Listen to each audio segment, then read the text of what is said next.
What's up, guys? Welcome back to Newswave. Well, over the weekend, Palworld absolutely exploded online when it comes to sales, concurrent player count, and the conversation around what exactly the game is copying from and how it's doing it. We're going to go over all of that stuff, though, here today. Also, we are going to be talking about a very odd Switch 2 listing that appeared online that seemed to open up for pre-orders, and we're also going to be going over some stuff happening at Walmart right now that's very hard to explain, as it appears certain physical Xbox copies are being pulled from store shelves. Guys, if you enjoy these videos, make sure you hit that like button, helps out a ton, and if new here to the Spawn Wave channel, make sure you subscribe down below. And we're going to start today with Like a Dragon Infinite Wealth, because, well, it's out this week, and for the most part, it's looked really, really good. Like, I was excited to check this game out, of course, later on this week when it releases on the 26th.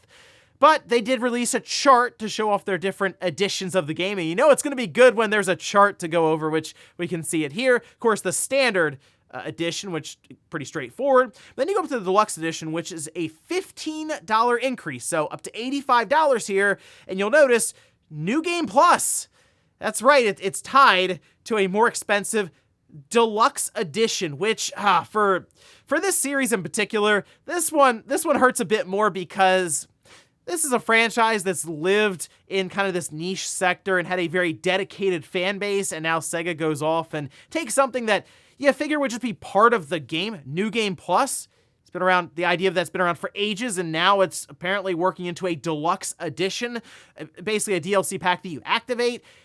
That's not great. That's not good, Sega. I'm not really sure what's going on with that one, and it just seems odd that we continue to strip things out of games in general to try to monetize further. In this case, up to an $85 price point. So I don't know if Sega's going to backtrack on this one. It's just a very frustrating and disappointing thing to see from Sega for a series that's really been held up by the core fan base that now has to pay a bit more for New Game Plus, apparently. Also, it does appear that we'll be seeing a new Lego set for The Legend of Zelda. This was shared. We can see this over on Instagram. And this is from 1414 Falcon Fan, who has been pretty much dead on with any rumors or reports around different Lego sets well in advance. This one for the Great Deku Tree, it's a 2,500 count for the pieces, and the potential release is September 2024. Of course, that can change. We're still pretty far out. I mean, September, right, towards the later part of the year, obviously. So, again, things can change behind the scenes. But The Legend of Zelda, interesting, because there have been obviously discussions around an Ocarina of Time remake that's been thrown out there, and of course the idea around maybe a Wind Waker, Twilight Princess remaster bundle set, basically just a Zelda video game that would go alongside of this, coming out here apparently in September. So it's possible, but I think it's also very interesting to see Nintendo continue down the path of things like these collaborations for Lego with The Legend of Zelda, and then of course we're at the movie. It's just Nintendo continuing to expand outwards from just being a video game company. They are, at its core now, an entertainment company. Oh, and we of course have seen Microsoft and Square Enix continue to strengthen their partnership, with Visions of Mana showing up in the latest Direct Xbox show. Well, now there is a rumor going around about the idea of Final Fantasy 16 making the jump to Xbox. We know 14 is coming over next month, but could we be seeing 16 in the next year or two? Well, we can see this posted up over on X, transcription from Special Nick, who says that, yeah, it looks like, according to them, the same source that revealed Visions of Mana presence at the Xbox Developer Direct is also alluding to the idea of Final Fantasy 16 coming over, and really it comes down to just what deals and, I guess, guidelines that Square Enix has in place with Sony for either Final Fantasy VII Remake or 16 to go to other platforms. We already know the PC version is planned, and I feel like just overall, the long haul for 16, yes, Square is going to try to get this to other platforms so it can continue selling, because while the PS5 is doing well, it's still constricted to that one platform, and Square Enix's third party, I'm sure they would love to get that game to in front of as many people as possible in general. So we'll see after the PC release, maybe there is an Xbox release in its future. And guys, with some of the quick news out of the way, let's get into the bigger stuff. Let's start right away with Palworld, which has absolutely taken the internet by storm over the weekend. It came out on Friday. It was the game that was first marketed as Pokemon with guns, but since then has kind of been discussed as crossovers with things like Ark, Zelda, Minecraft, Fortnite. Really pick a game. people may try to link it to this thing. It's like a mishmash of all these different genres and game types, but it seemed to have come out the other end as something that people are getting a kick out of playing. In fact, they have been updating with sales numbers every time they've sold 1 million copies, and there have been many updates on their social media accounts. So, for example, we can see this at the time of recording. This is the latest one, which there might be another update by the time you see this video. But they say Palworld has sold over 4 million copies in only about 3 days. Remember, this game is also on Game Pass, so is still selling really well otherwise. Momentum has increased since yesterday with the latest sales at 86,000 copies or units per hour. You imagine releasing a game and you just see it ticking up 86,000 times in an hour? That is absolutely ridiculous. Anyway, this has led them to having the highest all-time peak concurrent player count for a paid game in the history of Steam. Now, while they showcase this here, it's technically not correct, only because PUBG did have, I think, over 3 million concurrent player count at its all-time peak, but that game has since gone free to play, so it is no longer going to show up in SteamDB as a paid game. But still, I mean, having a concurrent player count above Cyberpunk, Elden Ring, New World, Hogwarts Legacy, Baldur's Gate 3. I mean, this is impressive stuff from a game that probably wasn't on many people's radar until like a week ago. And then on Microsoft's side, it kind of seems like they caught lightning in a bottle here by accident, technically. I mean, sure, they made the deal with them to have this game go to Game Pass in this early access state, but it's technically only available as a console game on the Xbox Series platform, and it's in Game Pass, the subscription service that they are trying to push quite heavily, so it just kind of worked out for them in that way. And I am curious how much further this thing can run, because I'm trying to look at this as, is this more of a short-term trend where it's like, oh, this is really fun and cool and interesting, and then it just kind of falls off a cliff because there aren't enough updates, or people just kind of get tired of it and they've done enough and they just move on to the next thing. As we know, the internet has a short attention span and they're just always on to the next thing. Although technically the games like Minecraft and Fortnite and Baldur's Gate 3, even if you look at the current player count, have been able to maintain pretty well. So maybe this can keep running and end up being it sounds crazy now, but a 20, 30, 40 million unit seller. Who knows at their current pace? But of course, with all things popular, people are going to start doing research into where the game came from and why those pals look so close to just being Pokemon. Like, it obviously, you look at the pals in Palworld and you look at the Pokemon, and the pals are like you go to the store and it's like, oh no, we have Pokemon at home, and it's the pals from Palworld. But it's now to the point where people are actually throwing accusations around of outright plagiarism. Well, we can see this post up over on VGC, who did a very good job just kind of collecting all of the social media detective work and posts, and a lot of internet lawyers that have popped up overnight, but we can again see this over on VGC. They say Palworld embroiled in AI and Pokemon plagiarism controversy. And as you can see in many of these different social media posts, people are lining up the pals next to Pokemon, pointing out some of the similarities when it comes to features, markings, or just the overall creatures themselves. I mean, there's a few times where they pick out the eyes and the teeth textures, and it's just about exact, which is, yeah, it's pretty blatant for some of those. Other ones, though, I will admit, kind of a stretch. It's like they want to see it there, so they're like, okay, these are two sheep, so they're exactly the same because they're both sheep. And it's like, well, I mean, technically you can make a sheep and it'll look still very similar. However, then people started to dive into the CEO for the studio for Palworld, and they seem pretty interested in generative AI. To go a bit further there, it appears that there was one or maybe two people involved in creating some of the different pals, again, according to different blog posts of how the game came together. And basically people now are starting to put two and two together and wonder, okay, wait a minute. Did you guys use AI to take Pokemon or the Pokemon likenesses and then run it through a artificial intelligence and then generate these new creatures that you've named pals? Now, VGC mentions that they have reached out to Pocket Pair, the studio behind Palworld, for comment, so I'll be curious to see if they follow up there, because there's a lot on the line if they did use AI in that regard. For example, they're selling it on Steam, and now Steam has a new policy where you have to disclose AI use in game development, how you used it, and essentially what'll happen is Valve will have like a little disclaimer there as to the AI that was used and how and whatnot there. But you will technically be checked as an AI game.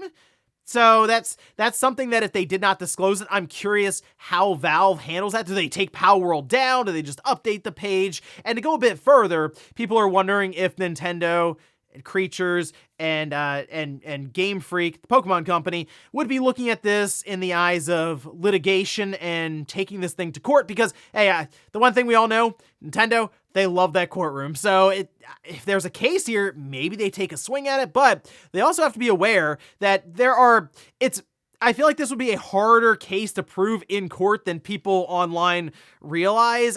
I'm sure there are plenty of outs, as people have mentioned. Hey, they could claim parody or look how ridiculous it is because they're little pals running around with guns that, yes, are based on Pokemon, but it's just us ripping off, yes, but also imitating and, again, parody and stuff like that. So I feel like it would be a bit harder for Nintendo to actually win that case in court. And if they don't win that case, what kind of precedent does that actually set for the potential of AI generation, if indeed they did use that, going forward? And that's the biggest issue right now. We're still in this gray area when it comes to the development process for video games and AI being integrated. So that we'll see if anything comes from this. I mean, you can look at it and say, well, people clearly don't care as they're buying, logging in, and playing this game in droves.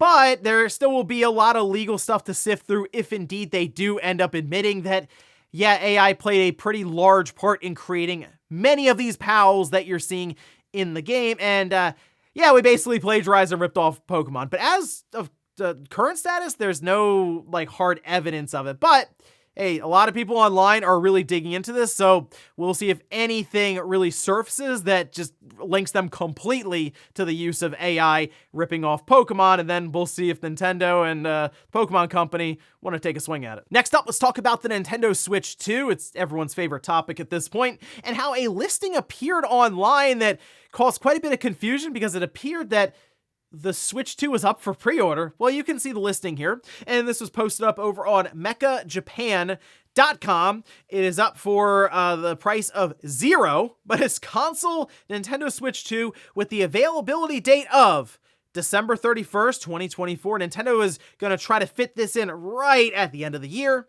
and you can see it's just out of stock, no image available. So to me, this is quite obvious, but still it had people going, oh, wow, the placeholder's there. It's ready to go. Clearly, Mecha Japan knows something. Console Nintendo Switch. I mean, we've seen this a million times, even for something like Metroid Prime 4. Every single year, there's a placeholder date and like a mock-up of the box art or just an image from the one video we have for the game, which is the 4, right?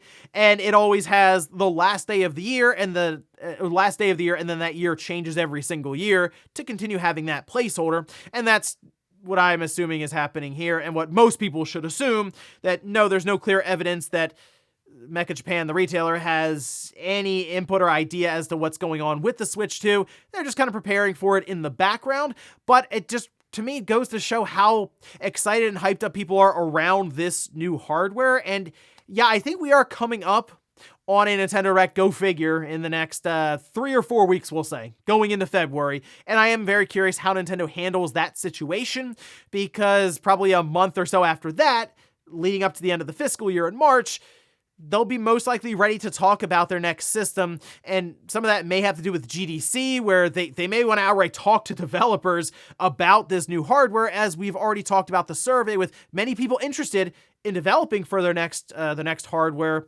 Nintendo might want to start getting third parties more and more invested in it and involved, but they have to kind of unveil it first. So that's sort of where I am now. I'm looking towards March, but I'm wondering how they're going to handle what we believe to be a Nintendo Direct in the first 2 months of this year. But yeah, retail listings like these, just walk right past them. It's just these different retailers getting things set up in their system, and well, technically you can search them on their website and they'll pop up. And in our last bit of news, let's talk about Walmart and a memo that was going around that was sent out internally. I assume it like the POS, the computer system, that goes over the process of removing Starfield for the Xbox Series from store shelves. Now, this originally, you can see, was posted up over on X.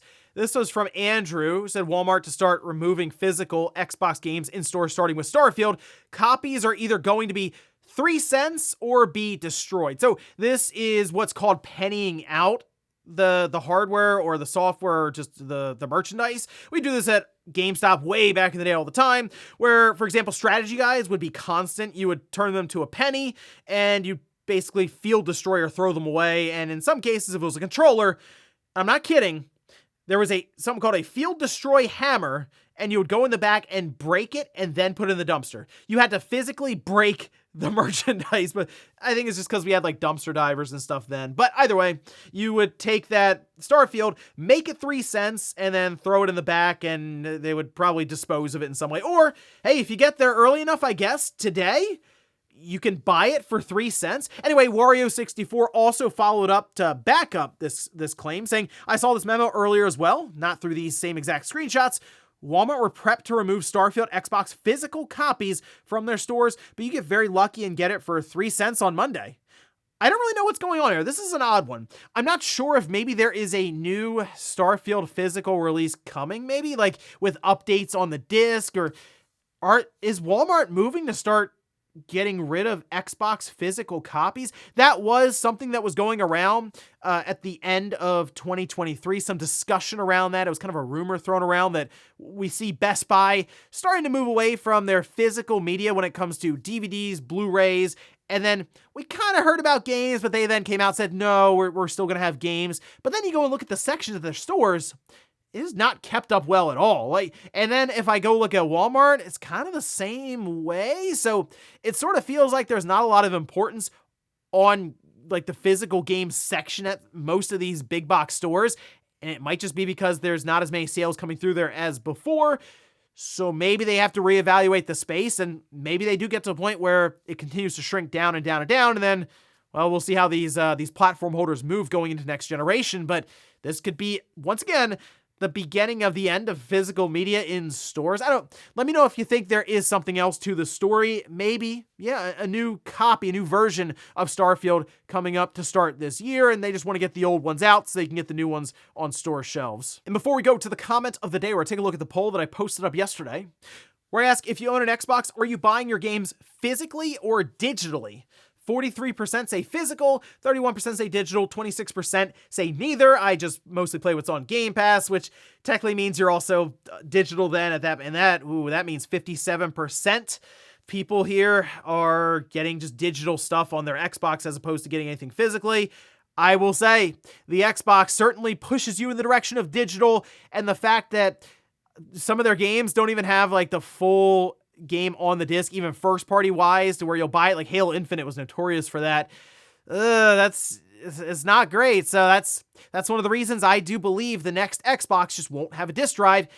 They essentially outlined it internally years ago when they were starting the Xbox Series generation with that mid-gen refresh. Brooklyn? I think that's shelved for now, but I also think that idea has been spun up into their next gen device, and it just will be all digital at that. What they say? Adorably all digital. I wonder how that marketing's gonna stick. And we'll finish up with the comment of the day, as you're seeing here.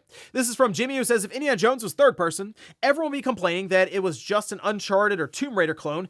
This way, as first person, the developers can put their own spin on things and hopefully create a great game.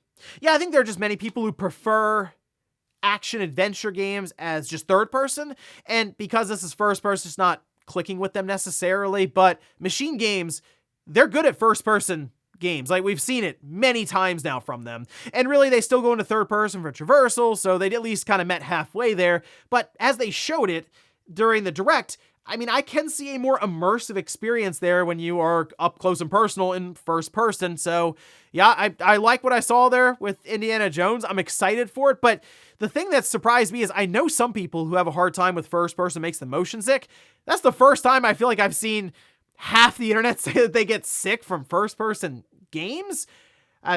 That was a new one to me, but I am definitely excited for Indiana Jones and coming out this year. Looking forward to it. And ladies and gentlemen, that's going to do it here for Newswave. If you enjoyed this video, guys, hit that like button. If not, hit the dislike. Leave comments down below about everything we talked about here today. Well, there's Palworld with the ridiculous sales numbers they keep throwing out there, or the controversy around them copying Pokemon and basically all other games around it. And then also, what about the Switch 2 listings going up? Do you think there's much more to it other than it being a placeholder? And then why do you think Walmart is pulling back copies of Starfield? Do you think there's something else planned there, or is it really just, oh yeah, Xbox games, we're going to start slowly pulling them from shelves as we go along through this year? Thanks guys for watching, and I'll see you next time.